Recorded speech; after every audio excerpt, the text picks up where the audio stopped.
अभी उत्तर प्रदेश सरकार और अशोका लीलैंड के बीच में एक महत्वपूर्ण एमओयू साइन हुआ है। मैं इस अवसर पर उत्तर प्रदेश में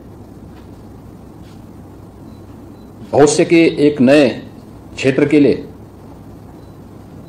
इस एमओयू साइन करने के लिए हिंदुजा ग्रुप को हृदय से अभिनंदन करते हुए धन्यवाद देता हूं। आप सब जानते हैं कि उत्तर प्रदेश भारत की आबादी का सबसे बड़ा राज्य है। 25 करोड़ की आबादी अपने स्वयं के राज्य की और नेबर स्टेट की जो जनता उत्तर प्रदेश में अपने व्यापार और रोजगार के लिए निर्भर करती है, कुल 30 करोड़ की आबादी का एक बड़ा श्रम और उपभोक्ता बाजार उत्तर प्रदेश के पास है। यानी जितना आपका बिजनेस यूरोप या अन्य देशों में है, उतना के लिए यूपी अपने अंदर समाहित करने की क्षमता रखता है। और इस दृश्य से मैं देख के ताजुब करता था कि हिंदुजा ग्रुप यूपी से आखिर क्यों दूरी बनाए हुए है।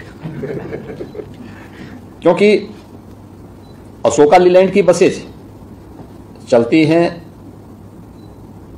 लेकिन निवेश जिस राज्य में सर्वाधिक संभावना है वहां से दूरी थी, कोई निवेश नहीं था। मैंने कई बार हिंदुजा जी से इस बारे में आग्रह किया था कि उत्तर प्रदेश में आना चाहिए, और मुझे प्रसन्नता है कि उन्होंने रुचि दिखाई और आज धीरज जी स्वयं अपनी टीम के साथ में यहां पर आए हैं और उन्होंने इस महत्वपूर्ण एमओयू को यहां पर साइन किया है।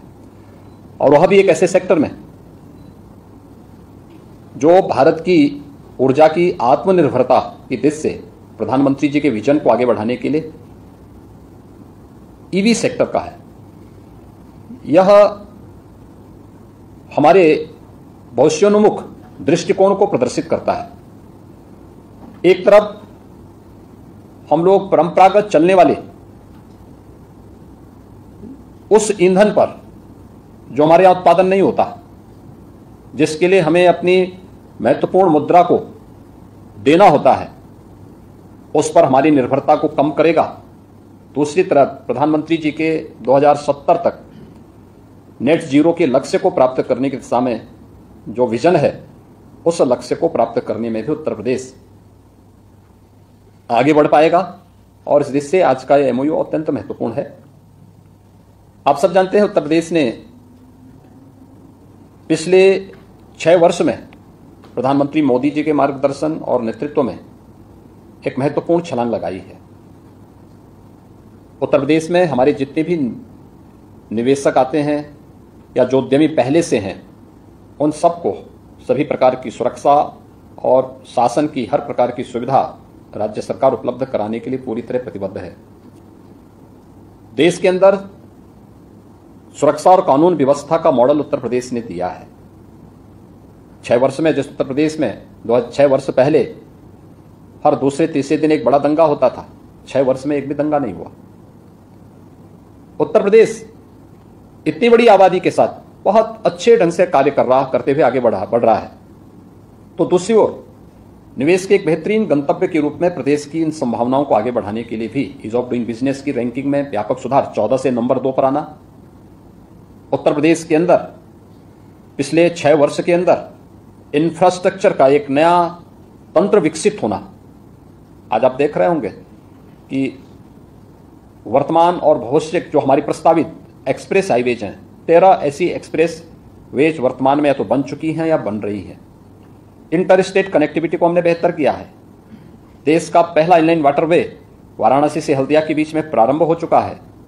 प्रदेश के अंदर देश के सबसे अधिक मेट्रो उत्तर प्रदेश के अंदर संचालित हो रही है, और देश का पहला रैपिड रेल दिल्ली मेरठ के बीच में अगले कुछ महीनों में प्रधानमंत्री जी के करकमलों से प्रारंभ होने जा रहा है।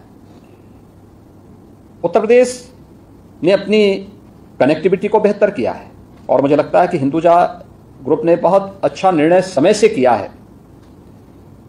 देश का सबसे बड़ा परिवहन का बेड़ा राज्य सरकार के पास स्वयं है। उत्तर प्रदेश परिवहन निगम के पास 14,000 अपनी बसेज हैं, और स्कूल बसेज को अगर हम देखेंगे तो इनकी संख्या लगभग 1.5 लाख तक पहुंचती है।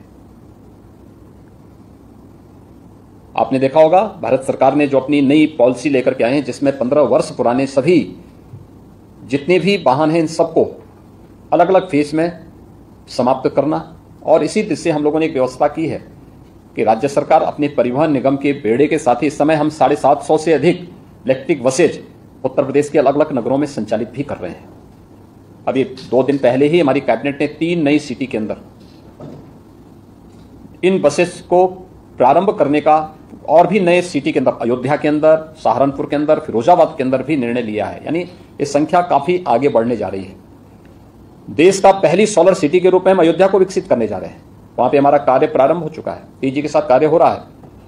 प्रदेश के अंदर इन संभावनाओं को आगे बढ़ाने के लिए हम लोगों ने जहां परिवहन निगम के बेड़े में, तो हम इन बसेज को समाहित करने की कार्रवाई को तो आगे बढ़ा ही रहे हैं, लेकिन हमारी जो ईबी पॉलिसी है इसमें हम लोगों ने प्रदेश के अंदर जो अपने इंसेंटिव दिए हैं, अगर कोई प्राइवेट पार्टी इलेक्ट्रिक बस खरीदता है तो एक इलेक्ट्रिक बस में 20 लाख रुपए की तक हम उसे इंसेंटिव भी उपलब्ध करवाने की कार्रवाई कर रहे हैं, प्रति वर्ष उपलब्ध करवाने का कार्य कर रहे हैं। और मुझे लगता है कि यह एक बड़ा मार्केट आपके लिए उपलब्ध है, जहां पे स्कूली बसेज, क्योंकि हर एक स्कूल या हर वह संस्थान जो अब तक डीजल या पेट्रोल से संचालित होता था, वह भी इस बात को मानेगा कि नेट जीरो के लक्ष्य को प्राप्त करने के लिए, प्रदूषण मुक्त वातावरण के लिए आवश्यक है कि वह इधर प्रवेश करे। मेट्रो, वर्तमान में हम लोग 5 सिटी के अंदर मेट्रो का संचालन कर रहे हैं। प्रदेश की राजधानी लखनऊ में, प्रदेश के पहले जो औद्योगिक नगर के रूप में जाना जाता था कानपुर में, नोएडा, गाजियाबाद और ग्रेटर नोएडा में, आगरा में फरवरी 2024 तक हम मेट्रो की फर्स्ट फेज का कार्य मेट्रो का संचालन प्रारंभ कर देंगे।